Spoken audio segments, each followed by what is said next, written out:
Welcome, Immigrant Nation. Another week, another new episode.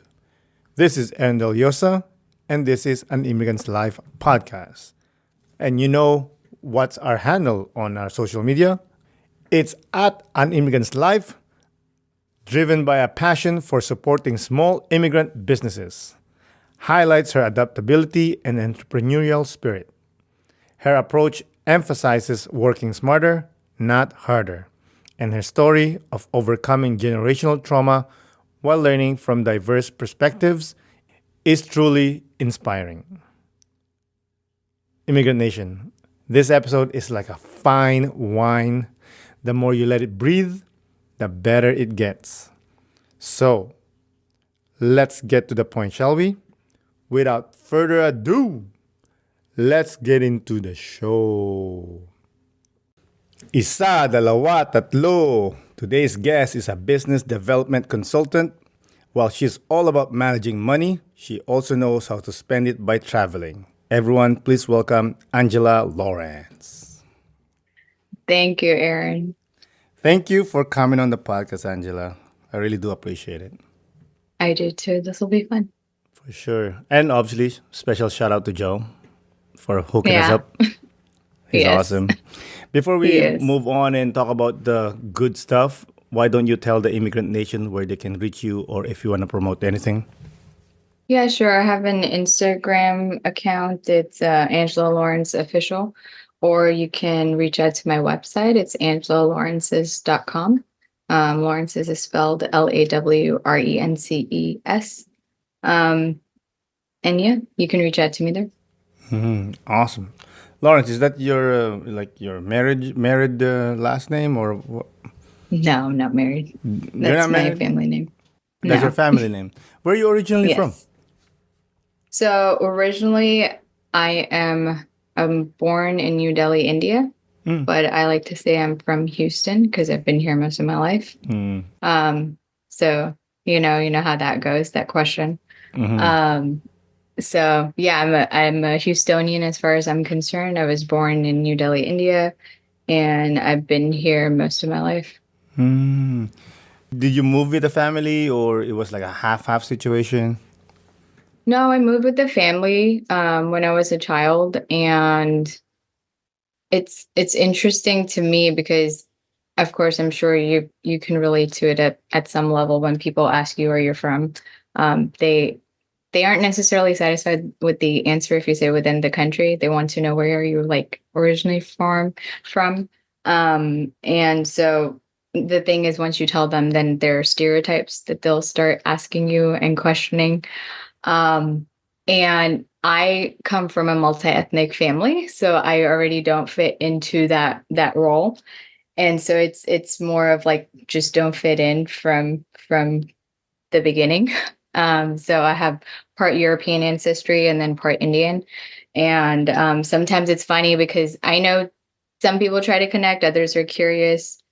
Third, I don't know what the reason is for some people, but I don't know if you ever watched Parks and Rec, but there's a scene in there where Tom Hathford gets like a whole bunch of India questions and he goes in a room and he's like Wikipediaing it and then saying facts and then coming back. He's like, yeah, we have like the largest mining and all this, like, just BSing his way through. And it's like, sometimes people ask me and I'm like, I don't know. And they're like, you don't know? And I'm like, I really don't.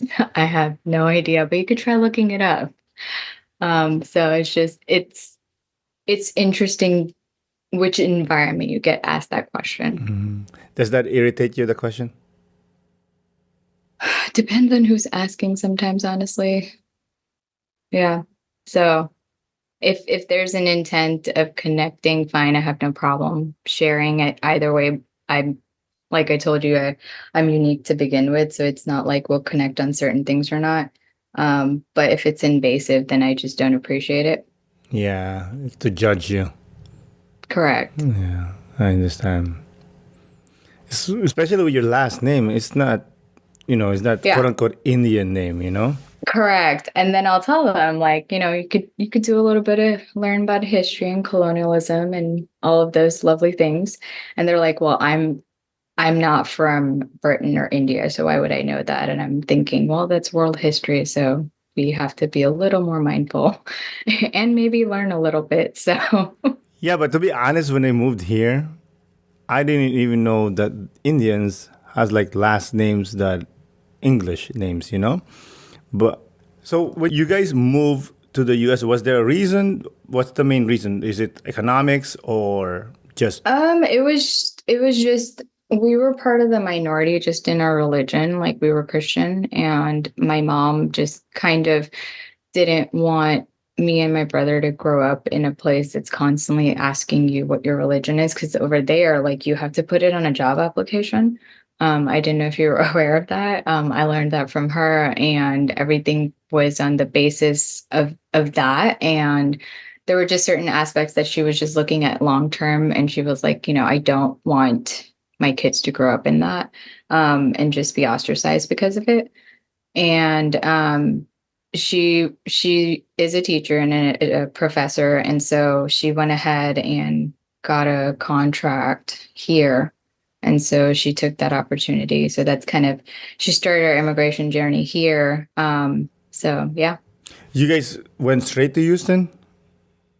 No, so we had family in New York that we stayed with, but she did where she wanted was here. So it was in Clear Lake actually. So that's where we first moved to, was in Friendswood. Um, and so that's like outskirts of Houston, like Yeah, why suburban Houston area. though? Why did you want to go to Houston? She just really liked Houston. It was just New York's a different vibe. We've been there several times, and it, she just liked the more like family centric small town feel without it being small. Where you could do certain things that are city, but then like could get a break and just have that like detoxing, relaxing kind of atmosphere. So I like your mom. That's yeah. I'm exactly the same thing. Like I love the city Right. to a certain extent, but I also love the rural area, but not too rural. Hmm. You know, Correct. Yeah. I'm not crazy. I'm not gonna start planting stuff and whatnot. It's just the balance. Exactly. I Yeah, you gotta balance it. Gardening's fun. Yeah, I understand you moved when you were 9, so Correct. I'm sure you remember stuff, but not as much. Did you? Yeah, that's the weird thing. So it's like I feel like I've lived two different lives basically, because it's such an odd thing. And you have really like with this whole thing, I'm kind of taking out boxes from under my bed and dusting things off, stuff I haven't thought about, stuff I haven't, you know, looked at or reflected on in a long time. But yeah, I moved here when I was 9, and it was like two different lives, because over there, we were comfortable. We had things, we had a very large family, we had a support system, community, like all those things. And then all of a sudden you go from that giant leap of maybe, seeing 20 to 50 people who are your family to just 4. And that's an adjustment, to say the least. And so it was it was two different lives, because it was one where it was just you were fine. You didn't really worry about certain things. You weren't looking at day to day. You weren't having to see the experiences of your parents going through discrimination or different things that you don't want to think at 9, you know, or financial reasons and things like that. And so when we got here at that age, I just became very aware of what was going around me without like my mom necessarily saying things to me. And I remember, I think that was like the point for me where I just kind of, maybe that's where I like landed my whole like finance journey I didn't know I was going to be on, because I remember one time we were shopping, and things were always tight with money. That's just kind of how it goes. You're resetting, you're restarting, but let alone restarting in another country is a whole different ballpark, and it's a lot. And so I just became very aware of that. So I would always be very cautious with what I wanted, or how we could, not necessarily just have necessities and not like things that essentially don't matter in the long run, like, and so it was just things like that. And so just being very aware of that, I just am not a spender. And so I think that kind of, reflecting back, I think that's what started my whole like cost saving and how can we make things more efficient without without overindulging on certain things and things like that. And so, of course, now I had to find a balance with it because sometimes it's okay. Hmm. But my mom would joke, she's like, "You're like out of the Great Depression. Like you try to make everything just last longer than it needs to." And I'm like, "Yes, because that's how we do it." Um, and so just with that, I was just more aware, and schooling, like education system was very different as well. Like that was also very, very different because the way school was back in India was not the way school was here. And so, readjusting to a very different educational system was challenging. Um, What's funny is like people always assume that your first language is whatever your native language is, right? So like what's funny is like I would ask about that and they're like, no, you spoke English. Like we had to teach you Hindi. And I was like, oh, that's nice. That's good to know. So like English was my first language. And it was funny because like, I mean, at that age, like kids are kids, but either way, like they're going to pick on you for differences, right? So accent was one of the differences. And then the way the school system is here, I got put into ESL because I came from a foreign country. Even though I spoke English at a native level, I read and wrote it and all the above. But just the way the schooling system was, I was put in English as a second language. And so that was just like, all right. That was honestly a waste of my time. But it's just certain hoops you have to jump through, I guess, for checklists and whatever. So I remember being in ESL in fourth and fifth grade, and it was just, I mean, yeah, it didn't make sense. The other thing that was interesting was, so math is not my forte, or so I thought. So coming in, different educational system, trying to learn that, and then we get to fractions, and I think most people hate fractions, right? that So you throw all of that in, that and is then like you throw algebra to it's me. it's like what is happening? Like I need things to slow down a bit. So throw in fractions to that. And so I am trying to do that. So I was basically in remedial math till eighth grade.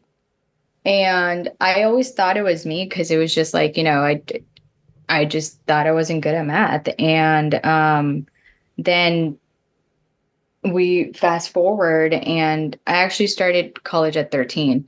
And Wow. so then what was crazy was once I finished high school and transferred into University of Houston, and I still remember my first semester there, I took two math classes, and I always did extra credit just for like, you know, just to make sure I have a buffer.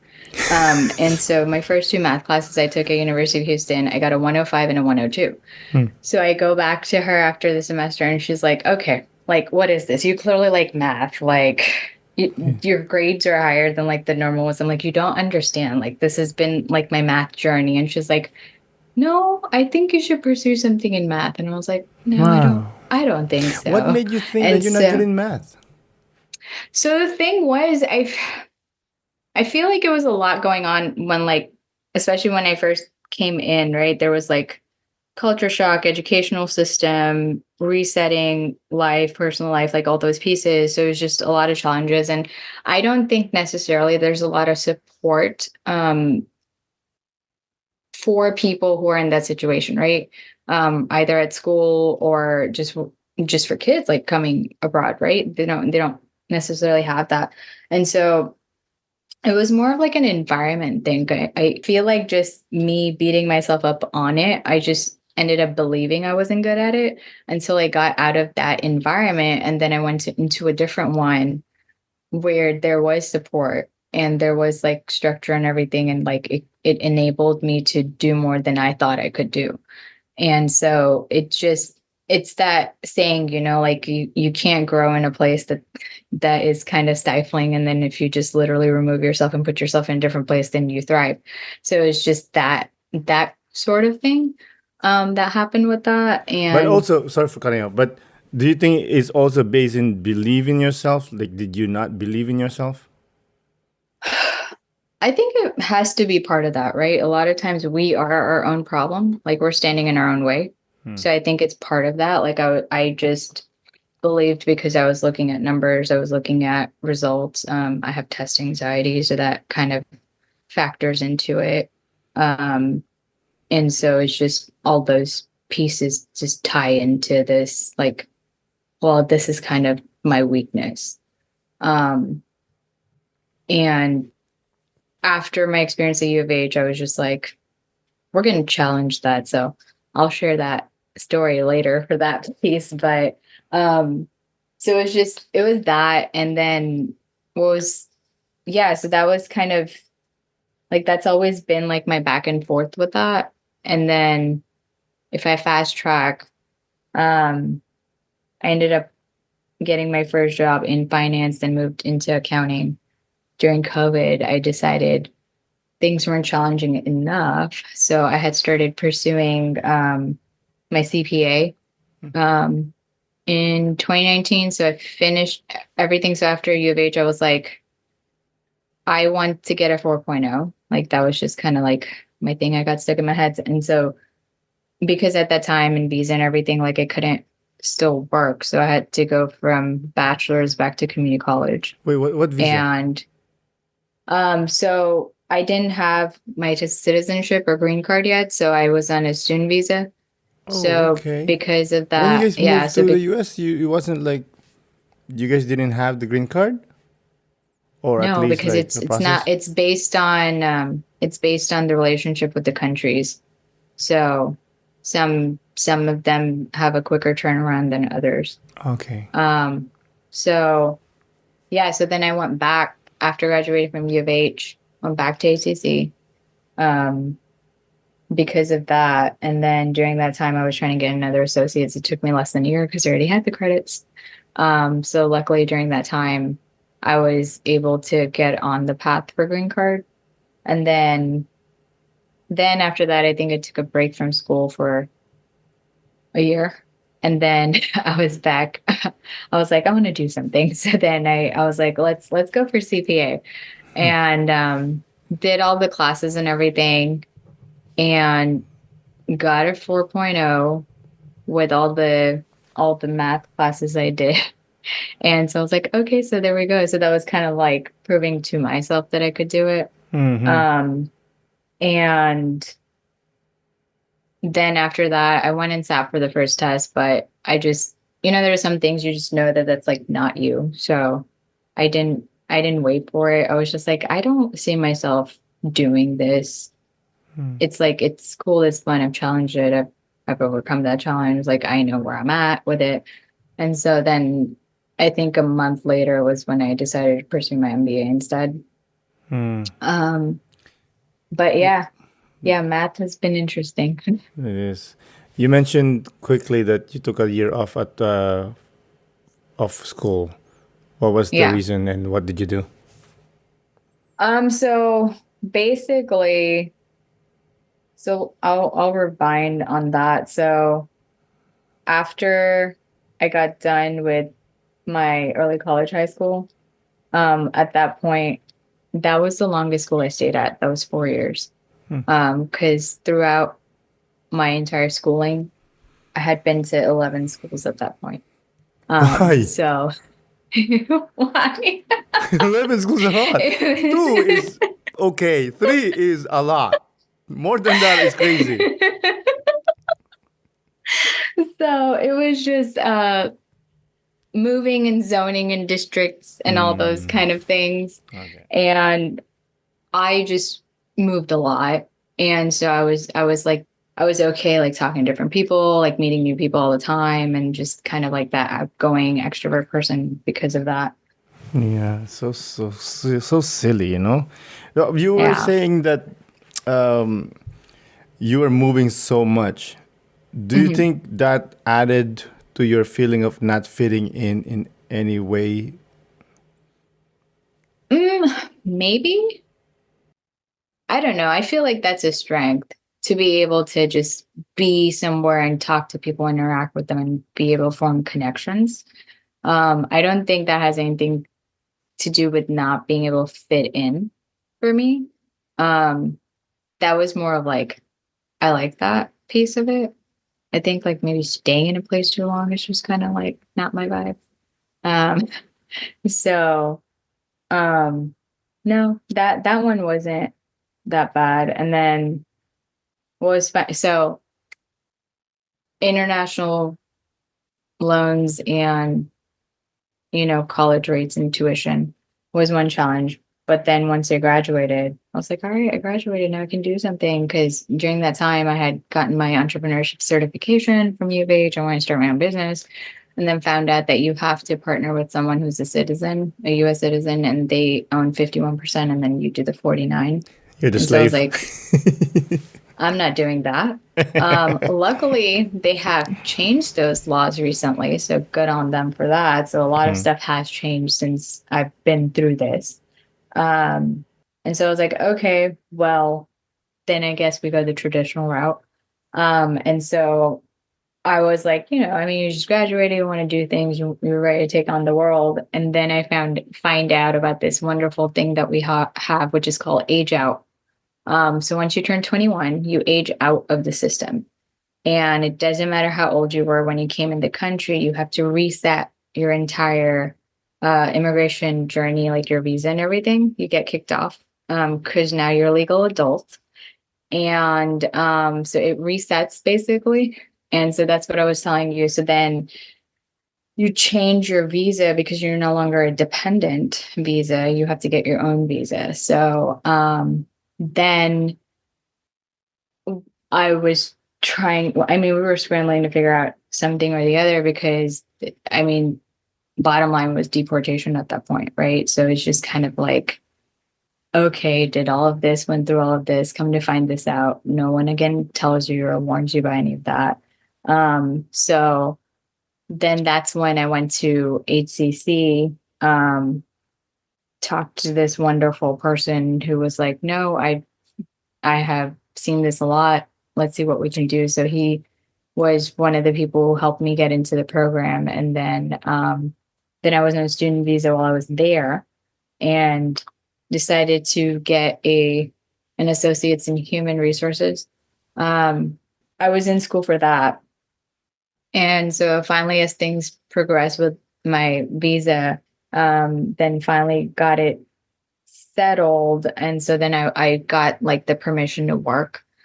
So then I finally started my first job where I went in as the finance assistant. And then by the time I left, I was doing like 7 different things because it nonprofits, small business, also me, because I'm always trying to grow and challenge myself and I just can't seem to do one thing. It's just like a personal growth thing. And so I was like, well, let's utilize all of this. Um, and so learned a lot from that experience because I saw the best a place could be and then the worst it could be, and how dynamics of who we work with have a lot to do with that, and leadership styles and all those kind of things. And so I got there and then I started, and then it was a different environment than I was used to working and people that I was used to being around, because where I worked, it was just different. Like the average age was 75 and up. People did not look like me.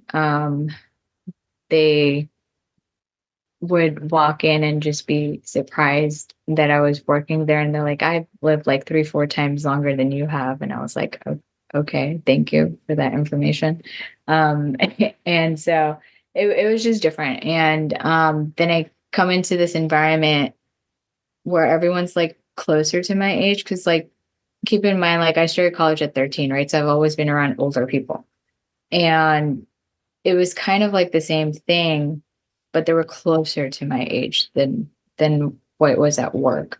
And so it was a diverse group of people that I wasn't used to seeing daily. So that was refreshing to see like a community environment, even though like Houston's a melting pot, it has areas that aren't. And so I worked in an area that wasn't. And Oh, so you so you, you work in an area like all white, pretty much. mostly, yeah. Okay. Um, How about and so growing up, like living in Houston? Were you like in a diverse area or just white? I grew up in Friendswood, which is a Puritan city. It's deemed as one. And then after growing up in Friendswood, I moved to Clear Lake, and it was a little less predominantly white, but like still like the majority was. And so now it's gotten a little more blended, but um just pockets, so um yeah, and it's like, I mean, as with everything, not everyone is good or bad or indifferent. So it's just who you find and who supports you. Yeah. So so that was like a nice change of pace, just being around different things. But I just really like the fact that I was in a space where it was just like, I mean, just learning galore, right? Like you can learn whatever you want, whenever you want, you have access to it. That was just like, I was excited about that. And so during that time, I decided when I was like, I think I have done as much as I can at my job, because from where I started to where I ended, it was just, I felt like I had exhausted all avenues of growth. And so I had started recruiting and I had started interviewing and everything. And I still remember having this one conversation with grandma here, and she was telling me how, like, her and my grandpa, when he was stationed in different places, like there were only three options for women to get jobs at, which was teacher, secretary, and nurse. And so I was like, that's crazy. Like I'm actually talking to someone who had just those things limited in what they could do. And now I'm over here like seeing all of this, and like the opportunities are endless. And I still remember at the end of that day, I was in downtown. I was in a high-rise building, and I was one of four women in that room at the end of the day, because everyone else was male, and anyone who was, 50 and up was white, and then anyone who was younger was different ethnic backgrounds. And so I was like, that is crazy. Like that was crazy to me. It's like 2023 and I'm sitting here and I'm one of four women sitting in the room. Like that is a wild thought. And so I remember what my grandma was saying, because she said, these were the three options. And I'm sitting here thinking, like, that's crazy, because I'm sitting in a building that, a couple of decades ago, I wouldn't be allowed in, or maybe I wouldn't have opportunity or whatever. So it just kind of put things in perspective um, of what I was trying to do. Um, I don't necessarily like realizing or taking moments for myself when I'm trying to pursue something, because I don't want to get in my own head for certain things. And so I ended up taking that internship. So I was in New York last summer. And so then I went to city and met some great people. And it was it was a good time for me to realize, like, I get in my own head. So imposter syndrome is like a huge thing for me, because I'm like, can I do this?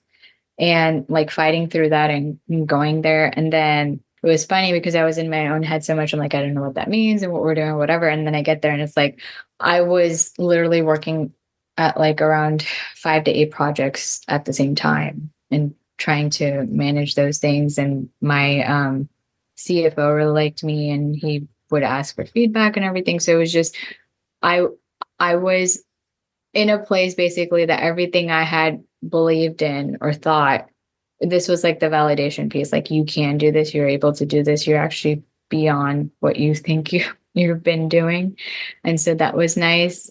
It was different than Houston, because New York is literally like immigrant central, right? Like that's the capital. That's where everyone comes. So Yeah.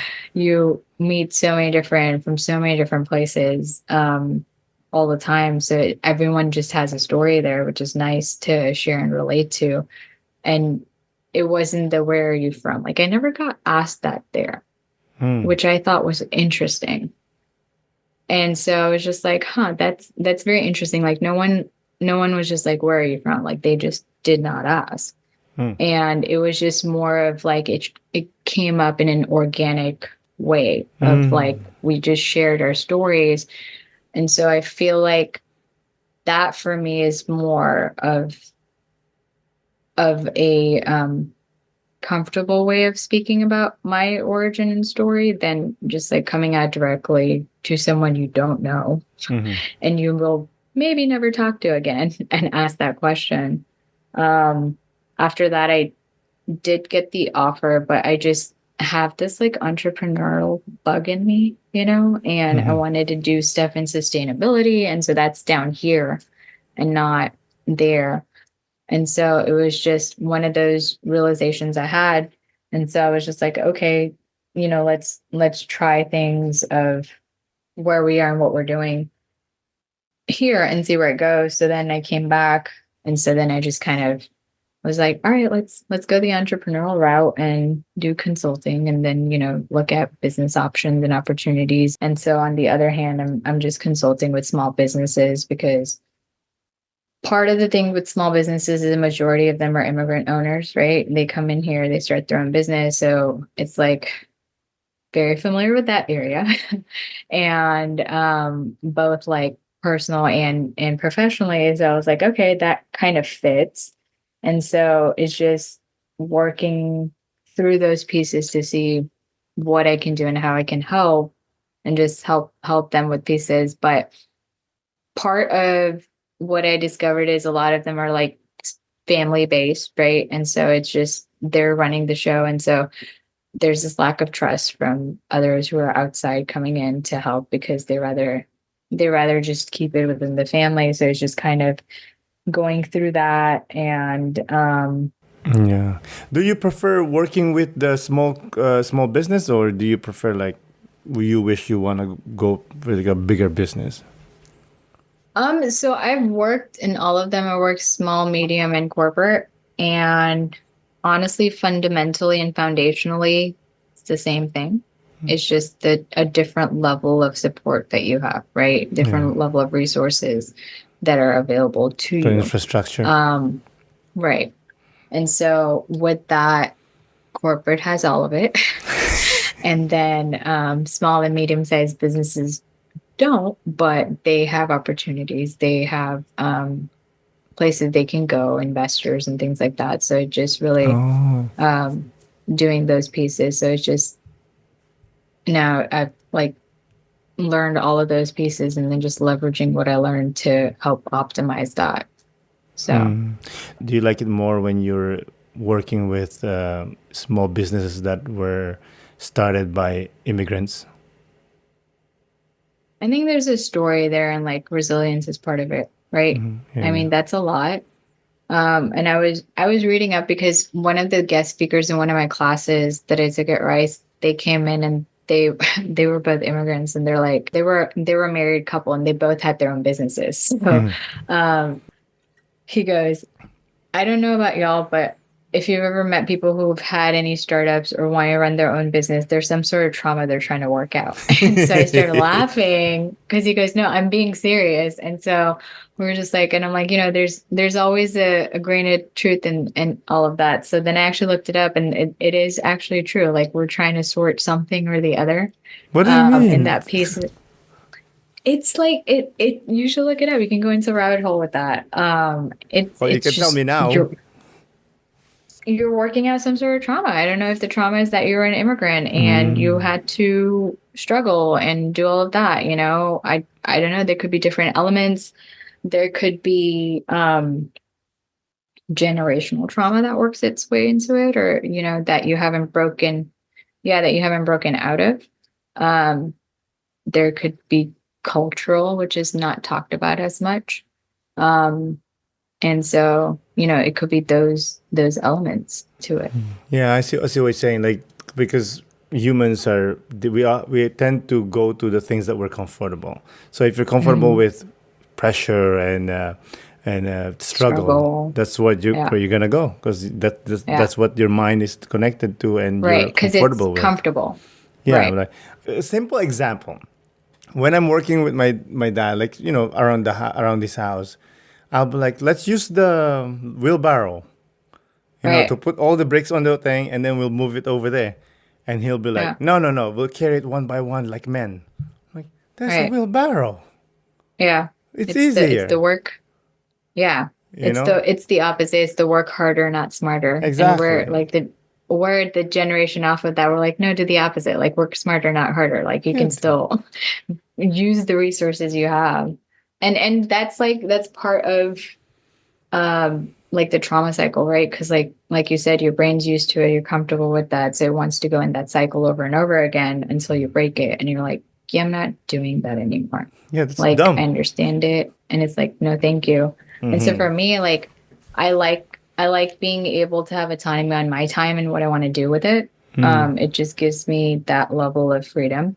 And not that it I feel like when you work with places, you have to have the right people around you to provide that for you, right? If they know you're the most productive, if they let you be independent, then you will. But we've all been through micromanagers. We've all been through, bosses that don't recognize potential and think they know better and gatekeeping and all those kind of things. And so it's just at some point you're like, I have a very short life and I would like to do what I want to do in that life in the way I would like to. Yeah, Um, I completely so understand. like, That's just insecurity, from people. yeah, If they're yeah, incapable of things and then they see this girl Angela coming in like she knows everything, which she does anyway, they try to yeah, push you down because they're like, she's whatever. She messed up on the instead of putting Y, she put X because they right, know most likely, more often than not, that Angela is gonna be better than them, and their fear that they might get pushed out. right, yeah. And it's just all those things. And like, I'm high on empathy, so I always want to help, and that's not necessarily the best thing. Yep. So I'm learning on those pieces as to why and how and psychological aspects, right? And like I mentioned, like uh generational trauma, like you want to break out of that, like just because certain things have been happening for many years. And especially this is very true of ethnic groups that have a lot of strong culture and family values, like get those. I completely am very family oriented. Sometimes though, throwing the culture on it, like, and using that doesn't mean it's healthy. And so it's just kind of like, take like just taking everything out, putting it on one playing field and saying, okay, I want to take the elements that I respect and understand and then pair them with the positive and healthy aspects of things and not the negative pieces. And then just kind of using those as resources, like you said, it's like just simple example, like you can use the wheelbarrow. It is there for a reason. They Don't invented say it for a no. reason. Exactly. Like use it. It's there. It's more efficient. It's helpful. You're not going to hurt yourself, you know? So it's Yeah, just doing that. 100%. I think, and that's the beauty of an advantage of being an immigrant because Yeah. you have that background and you have, like you said, you're originally from India now, but you're from Houston. You're really a Houstonite, Hmm. right? But you always Yeah. have that thing back in the back pocket that you have that pool of knowledge or Right. resource, and some Yeah. people they don't have that, No. but yeah, I And love age that. isn't correlated with wisdom. So Oh, yeah, 100%. I want so to ask you, it might be too personal, but whatever. Are you planning to have kids someday? um I don't know. It's one of those things. For me, I'm not a person who makes those decisions. I feel like everything falls in place with when the time, whatever the time is. And um, if it's the right person. Okay. Because again, trying to do things that society wants out of you, that culture wants out of you, not my space that I live in. So Are you guys, your family, are you guys close to the Indian culture still? No, right? no. I feel like your Really mom we're was just really like, I like, no, I'm good. Yeah, it's like that's the funny thing because I told you like I know of it and I know enough of it, but then at the end of the day, like people I've interacted with their friends or whatever, they'll like make references or say something, and I'm like, I have no idea. And they're like, yeah, you're not brown enough. I'm like, I'm fully aware. That's why I told you I have no idea. And so like for me, I find more out of culture from food. Like I love food and I'm in Houston, so best place for food anyways. And so Mhm. I learn more about culture through food than I do through anything else. And 100%. so that's like a connection point. So Some people, they go through, life, and then there'll be a point in their lives, especially immigrants or children of immigrants, that they suddenly want to be close to their roots, their culture. Have you ever had right. that, or not at all?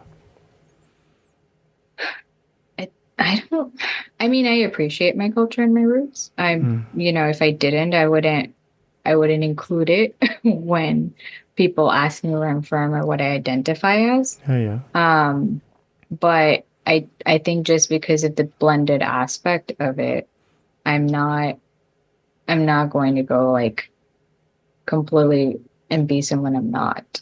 So Yeah, I completely see that.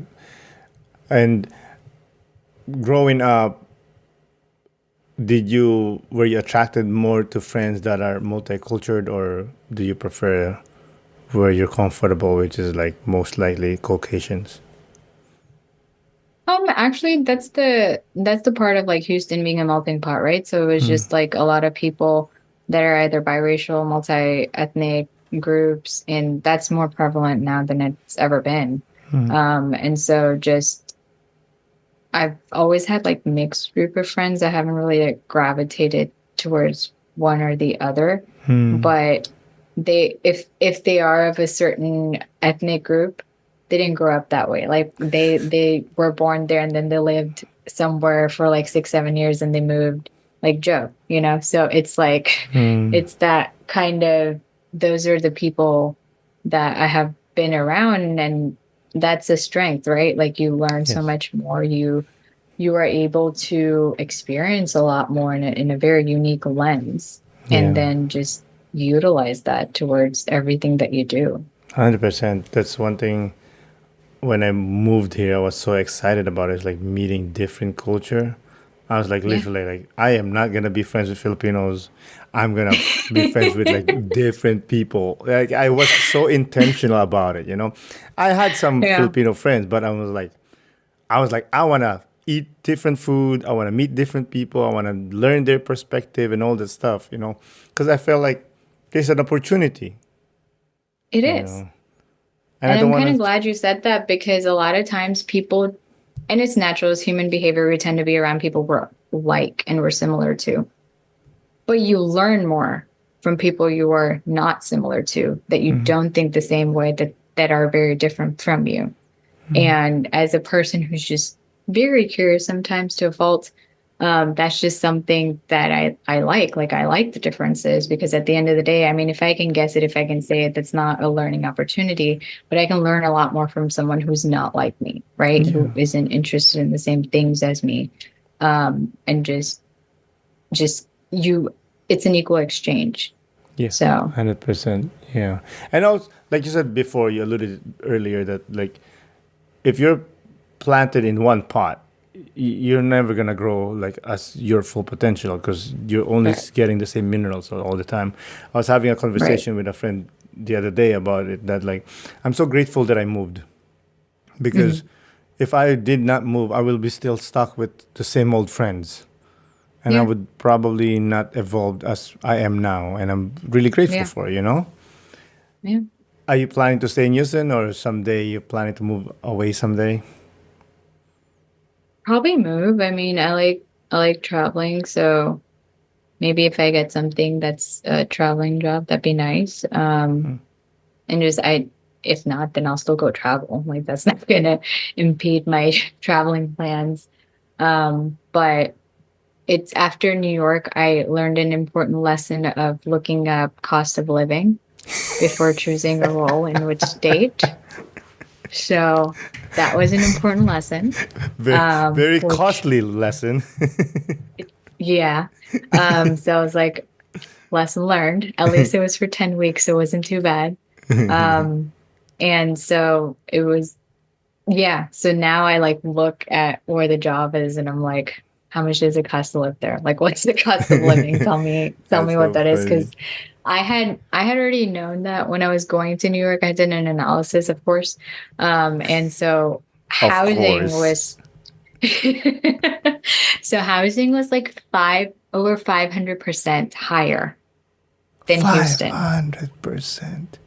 And I was like, is that like where my paycheck's gonna go if I live there? Yeah. So, um, just among other things, but like when I was there were the wildfires going on from Canada. Yeah. They all were sending our way. So that was, thank you for that. That was You're helpful. welcome. Um, so it had gotten bad for me, like just the city pollution and wildfires combined. Like I had to go to the doctor, I had to get on medicine. Like I was in a mask every time I was outdoors. And so I was just like, if that's a reality for me, working here, I don't, again, health comes first. So Of it's course. like, I don't want to make that sacrifice. So 100%. You yeah. had said it earlier about being knowing almost everything about finance and being frugal and all this stuff, but also finding the balance of like it's okay to spend once in a while. Yeah. How did Yeah. So you? I learned, how did I get to that point? Yes.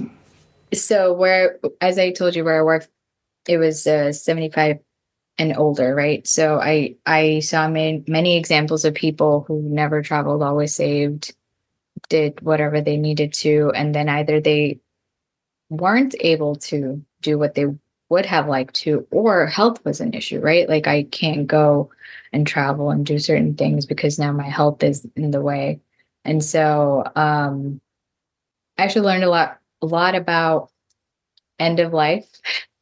And so I'm like learning all these things at 25, like, make a will and have a beneficiary list and create funds and financial planning. So it was very helpful to learn those things at a point of life where most people aren't even thinking about that and they're just not making long-term financial decisions. So it was just more of like the examples I had in front of me and what I wanted out of that. And so I just went with that mindset because even when I was in New York, what was funny was 6 months prior,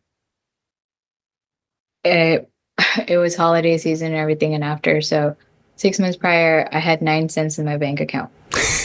That was my lowest.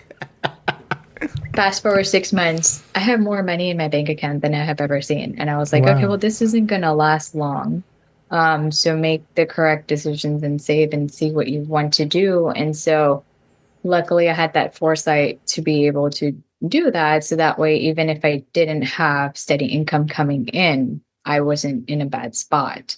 And so it's just like, early lessons that I learned and I ended up applying were very helpful in that aspect. And so that's just something that's just second nature at this point. So it enables me to do things I would like to do. It's not that it doesn't get tough. I mean, it does. Money is like the most liquid thing and it's very cyclical. So you're going to have ups and downs, but it it doesn't get to the point of what I was used to seeing growing up. And I think if I can stay away from that, I think that has had a lot to do with it as well. Like just always seeing the way my parents struggled and, loans and things and high interest rate and all of those pieces. So it was just like I want to stay away from that as much as I can. And so just kind of building everything around to not getting to that level. So That's amazing. Angela, I think we're there. I just want to say thank you so much for coming on the yeah. podcast. But before we close out, do you have anything to impart us with or anything you want to say? You only get this one short life, so just do what you would like to do and find those who will support you in that. Beautiful. Again, Angela, thank you so much for coming on the podcast. I really, really do appreciate it. Yeah, thank you, Aaron. Have a good evening. You too. Bye. Thank you again, Angela, for coming on the podcast. I really do appreciate it. Thank you, listeners, for listening. This is Aaron Del Yosa for An Immigrant's Life. I will see you guys later.